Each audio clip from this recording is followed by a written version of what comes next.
M A N. Tadi ada gaya apa di C? T dan W.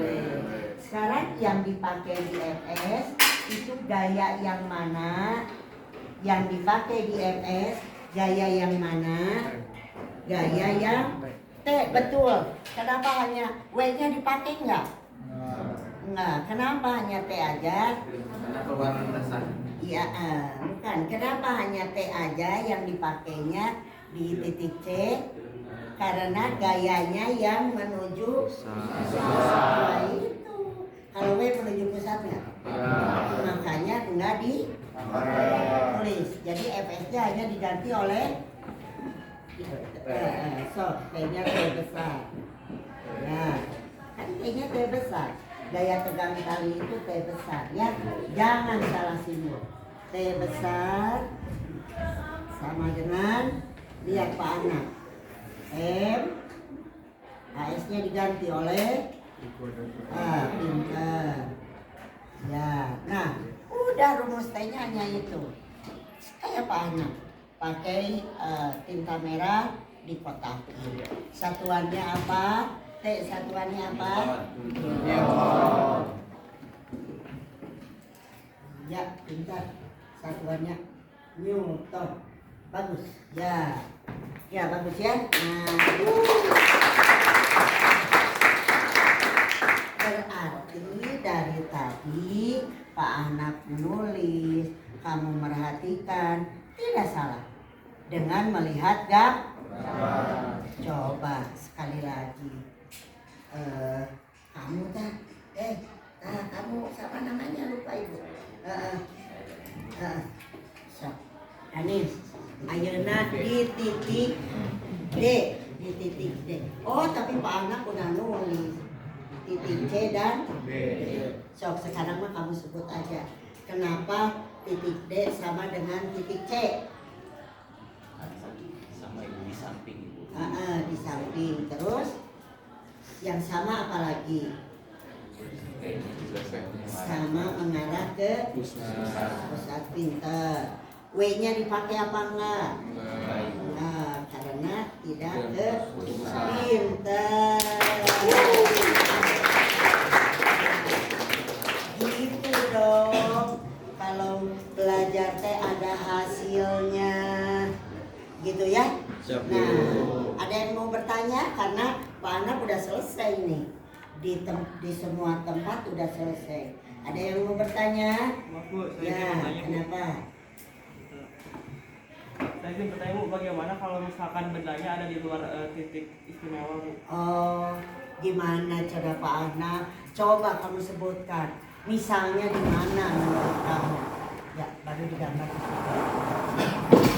Mau di mana kamu tempatnya? Contohnya di mana? Oh boleh, sok gambar. Bandulnya di atas B gimana? Di atas B. Ih, nggak di situ. Atuh ari bandul mah. Kan ari benda mah hanya dihubungkan satu tali. Di mana, Cik? Nah, ya. Nah, dah. Ya, gimana katanya kalau bendanya di atas B? Ya, sok atuh Pak Anak ngegambar di atas B. Nah, dihubungkan tali dulu atuh ta gitu. Sok, sama kamu sebutkan dulu kemana arah ada gaya apa aja. Kita sebut titik E. Di titik E ada gaya apa aja? Ada T. Kemana arahnya? Pusat. Dan apa lagi? Ya, kemana arahnya? Ya. Nah, apakah T dan W sejajar? Tidak. Sejajar teh kayak yang di B. Tidak. Sejajar teh kayak yang di A. Tidak. Aduh, kalau gitu berarti kamu harus ingat lagi pelajaran bab 1 tentang vektor, yaitu yang diuraikan terhadap, kalau dulu kita belajar vektor diuraikan terhadap sumbu X dan sumbu Y. Nah, sekarang diuraikannya yang mana? Apakah yang diuraikan kan T miring, W ke bawah. Siapa yang kita uraikan? Nah, apakah T yang diuraikan atau W yang diuraikan? Nah, Sekarang maksud kita mencari rumus apa? Rumus T kan. Berarti kalau kita mau mencari rumus T, maka yang diuraikan itu harus nantinya sejajar dengan sumbu T. Jadi yang diuraikan kalau gitu siapa? W atau T? W-nya. Gimana menguraikannya? Buatlah jangan titik-titik Pak Ana. Buatlah garis tegas yang sejajar dengan T. Ini mulai tugas kamu. Jadi tugas kamu adalah menggambar yang di luar garis istimewa. Caranya apa?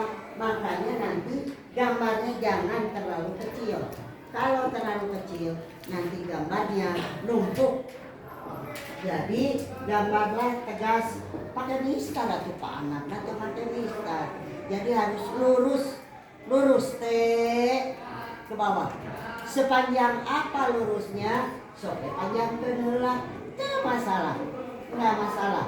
Panjangin dulu.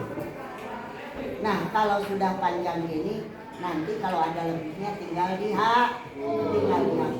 Nah kalau sudah buat Pak Anak, nah tuh Pak Anak membuat garis lurus yang menyinggung lintasan dengan garis lurusan T. Dari situ baru kita membuat proyeksi, membuat proyeksi yang persegi. Titik itu persegi. Mana yang tegas, mana yang persegi. Kalau Pak Anak udah ngegambar, membuat rumusnya, tugas kamu mengikuti gambar Pak Anak di setiap kemiringan. Jadi ada 3 kemiringan. Di buku tugas kumpulkan hari ini juga. Apakah ini sebagai ulangan atau sebagai tugas? Udah selesai Ibu ngajar. Baru 1 aplikasi. Baru nanti nomor 2. Atau ini bawa ke rumah, kita selesaikan aplikasi. Karena kita 2 jam, Ibu harap 3 aplikasi yang di atas selesai. Ya. Nah, lihat tuh. Apakah Pak Anak sudah persegi? Kalau belum, Pak Anak suruh persegi lagi. Persegi ke Pak Anak. Ya udah kalau persegi mah. Ada lebihnya nggak gambar persegi Pak Anak? Hapus. Kalau Pak Anak sih nggak hapus di sini gampang. Tinggal ke curug atau ke penghapus. Nah gitu. Beri tanda panah. Kalau tidak ada tanda panah, Ibu pun tidak akan membuat poin untuk kamu. Tanda panah, mana yang tegas? Nah sekarang kalau Pak Anak, kok itu teta? Harusnya teta itu mulai dari gambar. Mau mana teta? Yang itu horizontal. Teta itu horizontal. Nah sekarang mana lagi yang teta? Sok sekarang anggap teta 30 Pak Anak. Anggap tetanya 30. Berarti mana lagi yang 30 di gambar ini? Itu modal kamu untuk jawaban benar. Jadi 30 itu yang mana lagi? Ambil tinta merah. 30 itu dari horizontal kan? Dari horizontal garis lurus ke kemiringan T kan? Sekarang Pak Anak buat garis horizontal di titik E pakai tinta merah. Nah itu Pak Anak buat dari horizontal. Nah lurus boleh.